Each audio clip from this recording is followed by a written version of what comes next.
Et si je vous disais qu'un seul verset de la Bible est utilisé depuis des siècles comme preuve irréfutable que Jésus est Dieu, mais qu'une lecture attentive peut révéler quelque chose de tout autre? Jean 10, 30, où Jésus déclare « Moi et le Père, nous sommes un », est devenu le centre d'un débat intense entre pasteurs chrétiens et érudits musulmans. Pour certains, c'est la signature de la divinité du Christ. Pour d'autres, c'est simplement la confirmation qu'il partageait le dessein et la mission de Dieu, mais pas son essence. Qui a raison? Ce conflit n'est pas seulement théorique, il touche à la foi, à l'identité et à l'espoir de millions de personnes à travers le monde. D'un côté, le pasteur brandit la Bible et déclare « Voici la preuve de la Trinité ». De l'autre, le musulman pose le Coran sur la table et répond « D'après moi, Jésus n'a jamais demandé l'adoration ». La scène est tendue, l'auditoire se penche en avant et chaque mot porte un coup au cœur de la foi de l'autre. Mais que dit réellement Jean 10, 30? Et comment le Coran interprète-t-il l'identité de Jésus? Comparons ces deux textes et voyons si cette prétendue preuve de divinité résiste à une confrontation directe. Avant d'aller plus loin, j'aimerais vous demander si ce sujet a déjà touché votre foi ou suscité des doutes, n'hésitez pas à laisser un « j'aime ». Cela montre que vous appréciez cet espace de débat honnête et sans jugement. Et surtout, n'hésitez pas à partager votre opinion sur Jean 10, 30 dans les commentaires, une déclaration de divinité ou simplement une unité de but. Votre opinion pourrait susciter un dialogue constructif ci-dessous. Et bien sûr, si vous pensez que ce type d'analyse doit toucher davantage de personnes, abonnez-vous à la chaîne dès maintenant. Chaque abonnement est un signe que nous continuerons à comparer la Bible et le Coran, révélant des textes que peu ont le courage de révéler. Alors, aimez, partagez votre point de vue dans les commentaires et abonnez-vous. La prochaine section abordera la partie la plus controversée de ce débat, à ne pas manquer. Avez-vous déjà réfléchi à la façon dont une simple phrase peut devenir le fondement de toute une foi? Jean 10, 30 est exactement cela. Lorsque Jésus déclare « Moi et le Père, nous sommes un », des millions de chrétiens y voient une affirmation directe de sa divinité. Pour eux, c'est la pierre angulaire de la Trinité, utilisée comme preuve ultime que Jésus est Dieu. Mais l'interprétation, est-elle si simple? Se place-t-il réellement au même niveau que le Père, ou existe-t-il un contexte plus profond qui peut transformer complètement cette compréhension? Imaginez la scène. Au cours d'un débat houleux, un pasteur brandit une Bible et pointe avec conviction Jean 10, 30, le qualifiant de preuve irréfutable. L'auditoire chrétien applaudit, sentant la vérité proclamée. De l'autre côté, un musulman entend les mêmes paroles et perçoit quelque chose de très différent. Pour lui, il ne s'agit pas de divinité, mais d'unité de mission. Et bientôt, des questions surgissent, défiant toute réponse immédiate. Si Jésus était Dieu, pourquoi a-t-il prié? Pourquoi a-t-il dit que le Père était plus grand que lui? Pourquoi a-t-il prétendu ignorer le jour et l'heure de la fin? Autant de questions qu'on ne peut pas écarter d'un revers de la main. C'est là que réside la véritable tension. Pour le pasteur, Jean 10, 30 révèle l'identité divine du Christ. Pour le musulman, c'est une confirmation supplémentaire que Jésus n'a jamais prétendu être Dieu, mais a toujours désigné le Dieu au-dessus de lui. Le conflit est inévitable. Deux lectures d'un même texte, deux convictions opposées, deux mondes qui s'affrontent face à une même phrase. Et au centre de tout cela, vous êtes contraint de réfléchir. Laquelle de ces interprétations est la plus logique? Et puis une question intrigante se pose. Si ce verset constituait une preuve absolue, pourquoi le débat ne s'est-il pas apaisé après 2000 ans? Pourquoi théologiens, pasteurs et imams continuent-ils à se disputer sans parvenir à un consensus? Les versets suivants montrent les Juifs ramassant des pierres pour lapider Jésus. Mais était-ce parce qu'ils le percevaient comme quelqu'un se prétendant Dieu, ou parce qu'ils le voyaient comme un homme osant défier l'establishment religieux de l'époque? Ce détail pourrait tout changer, et c'est précisément ici que le débat prend toute sa profondeur. Et ce n'est pas tout. Le Coran présente également Jésus, mais ne lui attribue jamais sa divinité. Il le présente plutôt comme un prophète, un messager et un serviteur. Cela soulève une question inévitable. Comment deux livres sacrés peuvent-ils parler du même personnage de manière si différente? Qui, après tout, est le plus proche des paroles de Jésus? Il n'y a pas de réponse toute faite, et c'est précisément cette incertitude qui maintient le débat en suspens aujourd'hui. Avant de continuer, je veux que vous fassiez quelque chose. Écrivez la phrase dans les commentaires. Texte à l'écran, je juge. Cela montrera que vous suivez attentivement et que vous êtes prêt à analyser la Bible et le Coran côte à côte, sans raccourci. Lorsque nous parlons de foi, nous ne traitons pas seulement de doctrine ou de théorie, mais de quelque chose qui touche l'âme et définit l'être humain. C'est pourquoi Jean 10:30 cesse d'être une simple phrase dans un manuscrit ancien pour devenir une bataille identitaire. Pour un chrétien qui a grandi en entendant que Jésus est Dieu, remettre en question ce verset revient à mettre en péril son propre salut. Pour un musulman, en revanche, accepter la Trinité semble nier le principe le plus sacré de l'islam, l'unicité absolue de Dieu. Cette confrontation n'est pas seulement intellectuelle, elle est viscérale. Imaginez un chrétien assis sur un banc d'église, écoutant le pasteur affirmer avec conviction « Jésus est Dieu » parce qu'il a dit « Moi et le Père, nous sommes un ». Son cœur déborde d'assurance. Voyez maintenant un jeune musulman debout devant son cher, entendant que Jésus était un prophète, un serviteur et un messager. Ce jeune homme ressent la même paix, la même certitude. Ils ne défendent pas seulement des idées, mais le fondement même de leur identité.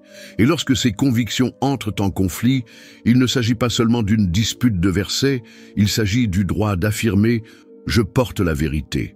C'est pourquoi, en entendant Jean 10:30, le pasteur le prend comme une preuve de divinité, tandis que le musulman répond presque immédiatement « Montrez-moi où il a dit « Adorez-moi ». Ce n'est pas seulement une interprétation, c'est un appel à la cohérence, à l'intégrité spirituelle. C'est cette intensité qui capte l'attention des spectateurs. Chaque spectateur apporte également ses propres doutes et convictions. Les chrétiens peuvent ressentir le besoin de reconsidérer leurs croyances. Les musulmans se sentent confortés dans leur foi. Et ceux qui n'appartiennent à aucune de ces traditions suivent le spectacle comme des spectateurs d'une bataille de géants, cherchant à déterminer quel camp semble le plus convaincant. C'est dans ce choc des mondes que surgissent des questions troublantes. Si Jésus était Dieu, pourquoi a-t-il prié? S'il était tout-puissant, pourquoi n'a-t-il pas connu la fin du monde? S'il avait la même essence que le Père, pourquoi a-t-il dit « Le Père est plus grand que moi » ? Ces questions résonnent depuis des siècles et n'ont toujours pas de réponse définitive. C'est précisément pourquoi ce débat reste d'actualité. Il est temps de mettre le texte central à l'écran, car sans les mots exacts, tout se perd dans les opinions. Jean 10:30 déclare « Moi et le Père, nous sommes un ». C'est court, direct et puissant. Mais l'impact de cette phrase ne réside pas seulement dans ce qui est dit, mais dans son interprétation. Pour de nombreux chrétiens, c'est une révélation de la nature divine de Jésus, presque comme s'il levait le voile et révélait son identité secrète. Pour les musulmans, ce même verset ne parle pas d'essence, mais de mission. Jésus était uni à la volonté de Dieu, comme d'autres prophètes. Il suffit de regarder le verset suivant pour comprendre la controverse. Dans Jean 10:31, les Juifs ramassent des pierres pour lapider Jésus. Cela semble indiquer qu'ils ont compris ces paroles comme un blasphème. Mais était-ce vraiment parce qu'il se proclamait Dieu ou parce qu'il osait défier l'autorité religieuse de l'époque? Ce détail change tout et montre que la controverse existait déjà au moment même où il parlait. Imaginez maintenant la scène. D'un côté, le pasteur brandit la Bible et insiste sur le fait qu'il n'y a pas d'autre façon d'interpréter Jean 10:30 que comme une preuve de divinité. De l'autre, le musulman réplique fermement « S'il était Dieu, pourquoi a-t-il dit « Le Père est plus grand que moi » Jean 14:28. Pourquoi a-t-il dit « Je monte vers mon Dieu et votre Dieu » Jean 20:17. Dans ce conflit, chaque citation devient un argument. Chaque détail se transforme en munition pour un combat spirituel. C'est comme si nous étions face à une énigme, Un même verset peut être considéré comme le plus grand fondement de la foi ou sa plus grande réfutation. Qu'est-ce qui détermine votre choix? Le contexte dans lequel vous avez grandi, la tradition que vous avez suivie, l'expérience spirituelle que vous portez en vous. Jean 10:30 est plus qu'une phrase. C'est un miroir qui reflète le cœur du lecteur. Et c'est peut-être précisément pour cette raison que le débat est sans fin. Chaque fois que ce texte est cité, il suscite des passions, des interrogations et de nouvelles batailles. S'il était aussi clair, il n'y aurait pas autant de personnes défendant des interprétations opposées aujourd'hui. Si vous avez déjà ressenti le poids de ce verset, écrivez la phrase dans les commentaires. Je veux du contexte, cela montrera que vous suivez attentivement et que vous êtes prêt à approfondir les couches cachées qui révèlent non seulement ce qui est écrit, mais aussi comment chaque partie interprète et défend ce texte. Lorsqu'un pasteur cite Jean 10:30, la fermeté avec laquelle il défend ce verset est impressionnante. Pour lui, ce n'est pas une simple phrase vague, mais un jalon spirituel, presque une clé révélant l'identité de Jésus. Dans la lecture chrétienne traditionnelle, lorsque le Christ dit « Moi et le Père, nous sommes un », il proclame l'égalité d'essence, d'autorité et de pouvoir. C'est pourquoi beaucoup qualifient ce texte de preuve suprême, un verset qui ne semble laisser place à aucun doute, et cette interprétation est rarement isolée. Le pasteur relie Jean 10:30 à d'autres passages. Celui qui m'a vu a vu le Père. Jean 14:9. Avant qu'Abraham fût, je suis. Jean 8:58. Et au prologue de l'Évangile, au commencement était la parole, et la parole était avec Dieu, et la parole était Dieu. Jean 1:1. Lus successivement, ces textes forment une ligne droite qui mène à une seule conclusion. Jésus n'a pas seulement parlé au nom de Dieu, il était Dieu incarné. Imaginez maintenant la scène d'un débat. Le pasteur ouvre la Bible, élève la voix et lit Jean 10:30 avec émotion, regardant l'auditoire et proclamant « Voici la révélation ». Il ne parlait pas de mission, mais d'identité. Il disait « Je suis Dieu ». Pour ceux qui partagent cette foi, c'est un moment fort. Chaque mot résonne avec assurance, avec la certitude que le salut repose sur un fondement inébranlable. Ce discours résonne profondément. Il réveille les souvenirs de ceux qui ont grandi en écoutant ces textes depuis leur enfance et transmet le sentiment qu'il n'y a plus rien à discuter. Après tout, si Jésus prétendait être un avec le Père, pourquoi en douter? Cette logique semble impénétrable présentée ainsi. Mais à chaque affirmation aussi assurée s'oppose un contrepoint qui remet en question cette conviction. C'est précisément là qu'intervient la perspective musulmane, une perspective qui ne nie pas l'importance de Jésus, mais le perçoit sous un jour totalement différent, sans lui imposer le poids de la divinité. De l'autre côté de la table, le musulman écoute en silence, mais ne se laisse pas perturber. Lorsque le pasteur cite Jean 10:30 comme preuve irréfutable de la divinité de Jésus, il prend une grande inspiration, ouvre le Coran et répond avec un calme assuré. « Montrez-moi où Jésus a dit « Je suis Dieu, adorez-moi ». Cette simple question a le pouvoir de démonter la logique chrétienne pour celui qui l'écoute pour la première fois. C'est comme s'il déplaçait le sujet. L'interprétation ne suffit pas. Il faut démontrer les mots exacts. Selon la vision musulmane, Jean 10:30 ne parle pas d'essence divine, mais d'unité de but. Jésus était aligné sur le Père dans l'obéissance et la mission, comme tous les prophètes envoyés par Dieu. Le Coran confirme ce point de vue dans plusieurs passages.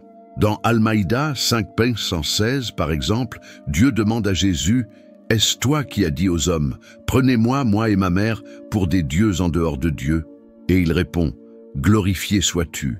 Il ne me serait jamais permis de dire ce que je n'ai pas le droit de dire. » Pour le musulman, c'est la preuve ultime que Jésus n'a jamais revendiqué l'adoration. De plus, il pose des questions qui touchent au cœur du débat. Si Jésus était Dieu, pourquoi a-t-il prié? S'il avait tout pouvoir, pourquoi a-t-il dit qu'il ne connaissait pas le jour de la fin? Marc 13:32. S'il était égal au Père, pourquoi a-t-il dit « Le Père est plus grand que moi » Jean 14:28. Chacune de ces questions tombe comme une pierre sur la table, suscitant le silence, le malaise, voire l'indignation chez ceux qui l'écoutent. Et c'est ce qui entretient la tension, car ce n'est pas seulement ce qui est écrit qui compte, mais la façon dont chaque camp le lit. Pour le pasteur, Jean 10:30. Et la révélation de l'identité divine. Pour le musulman, c'est la preuve que Jésus était simplement un serviteur obéissant et soumis de Dieu. Deux interprétations d'un même personnage, deux vérités contradictoires, deux convictions qui ne se rejoignent pas. Maintenant, je veux que vous abordiez cette tension. Écrivez la phrase dans les commentaires. Je n'ai jamais dit ça. Si vous avez remarqué comment l'argument musulman tourne précisément autour de l'absence de toute déclaration directe de divinité de la bouche de Jésus. C'est ici que le débat cesse d'être un simple échange de versets et commence à aborder des questions incontournables. Lorsque le pasteur cite Jean 10:30 comme preuve suprême, le musulman répond par une réponse qui défie toute logique. Si Jésus était Dieu, pourquoi a-t-il prié? La question paraît simple, mais elle ouvre un gouffre. Imaginez quelqu'un de tout-puissant, créateur de toutes choses, à genoux à Gethsémani, suant sang et suppliant le Père d'éloigner la coupe. Se priait-il lui-même ou révélait-il une dépendance totale à Dieu? Et ce n'est pas tout. Une autre question résonne avec force. Si Jésus était Dieu, pourquoi a-t-il dit qu'il ne connaissait ni le jour, ni l'heure de la fin, ni les anges, ni le Fils, mais seulement le Père? Marc 13:32. Cette affirmation fait l'effet d'une bombe, car elle révèle une connaissance limitée, impensable pour ceux qui le considèrent comme d'essence divine. Et ce n'est pas tout. Dans Jean 14:28, Jésus déclare clairement « Le Père est plus grand que moi ». Comment concilier cela avec l'idée d'égalité absolue? Pour le musulman, ces passages ne sont ni des énigmes, ni des exceptions, mais la preuve que Jésus n'a jamais prétendu être Dieu, mais plutôt un messager obéissant du Créateur. Ces questions ne se posent pas pour détruire la foi, mais pour susciter la réflexion. Elles sont comme des flèches qui transpercent les certitudes et obligent chacun à revoir ses convictions. C'est peut-être précisément ce qui retient l'attention de tant de personnes dans des débats comme celui-ci. Quel que soit le camp, ces questions provoquent l'esprit, touchent le cœur et suscitent l'impatience du prochain débat. Et le plus fascinant dans tout cela est peut-être de constater que plus on approfondit ces textes, plus les questions surgissent. Jean 10:30 divise les opinions, mais il n'est pas isolé. Il dialogue avec d'autres passages de la Bible et entre en conflit direct avec ce que le Coran dit de Jésus. Il en résulte un véritable labyrinthe d'interprétations, chacune tirant l'esprit et le cœur dans des directions différentes. Imaginez-vous au cœur de ce débat. D'un côté, le pasteur insiste avec conviction « Moi et le Père, nous sommes un » est la révélation ultime de la divinité. De l'autre, le musulman répond calmement « Si Jésus était Dieu, il l'aurait dit clairement, mais on ne trouve ces mots nulle part dans les évangiles. » Et tandis qu'il parle, vous réalisez que chaque argument ouvre de nouvelles portes au lieu de les fermer, créant plus de tension qu'il n'apporte de réponse. C'est ce qui rend ce sujet si vivant aujourd'hui. Il ne s'agit pas seulement de doctrine, mais d'une bataille d'interprétation touchant à la foi, à l'identité et à la destinée éternelle. Le public le suit non seulement par curiosité, mais parce qu'il sent que quelque chose de bien plus grand est en jeu. Et lorsque ces mondes entrent en collision, personne ne peut rester indifférent. Mais il y a un détail que beaucoup oublient. Jean 10:30 n'est pas le verset le plus explosif de ce débat. Il existe des textes encore plus complexes, qui mettent à l'épreuve même les convictions les plus solides. L'un d'eux apparaît en Jean 8:58, lorsque Jésus déclare « Avant qu'Abraham fût, je suis ». Pour de nombreux chrétiens, cette phrase est la preuve la plus convaincante qu'il a assumé le nom divin révélé à Moïse dans Exode 3:14. Pour les musulmans, c'est un nouvel exemple d'interprétation erronée. Et c'est précisément là que le débat commence à s'échauffer. Car si Jean 10:30 suscite déjà une controverse sans fin, Jean 8:58 ouvre une polémique encore plus intense. Et c'est vers là que nous nous dirigeons. Si vous êtes arrivé jusqu'ici, c'est que ce sujet vous a touché d'une manière ou d'une autre. Peut-être a-t-il soulevé des questions, renforcé une conviction ou éveillé une curiosité tenace. Quelle que soit la raison, cela montre que vous faites partie de ces personnes qui ne se satisfont pas de réponses superficielles. Je vous invite donc à vous abonner à la chaîne dès maintenant. Ainsi, vous ne manquerez pas les prochains épisodes, car chaque vidéo apporte une nouvelle pièce à ce grand puzzle entre la Bible et le Coran. Et je veux vous lancer un défi. Si ce message vous a parlé au cœur, écrivez dans les commentaires « Je reçois ». Ce simple geste montre que vous êtes prêt à réfléchir, à questionner et à rechercher la vérité sans crainte. De plus, il renforce une communauté de personnes qui ne veulent pas de raccourcis, mais qui souhaitent approfondir ce qui est écrit. Et n'oubliez pas, laissez un « j'aime » dès maintenant. Ce clic peut paraître insignifiant, mais il permet à l'algorithme de porter ce débat à l'attention d'autres personnes qui cherchent également des réponses. Chaque « j'aime » est un signal indiquant que ce contenu doit toucher encore plus de personnes. Et avant de partir, j'ai une dernière invitation. La prochaine vidéo est en ligne. Nous allons y plonger dans Jean 8,58, l'un des textes les plus controversés. Cliquez maintenant et restez avec moi, car ce que vous allez voir est encore plus explosif que tout ce que nous avons vu jusqu'à présent.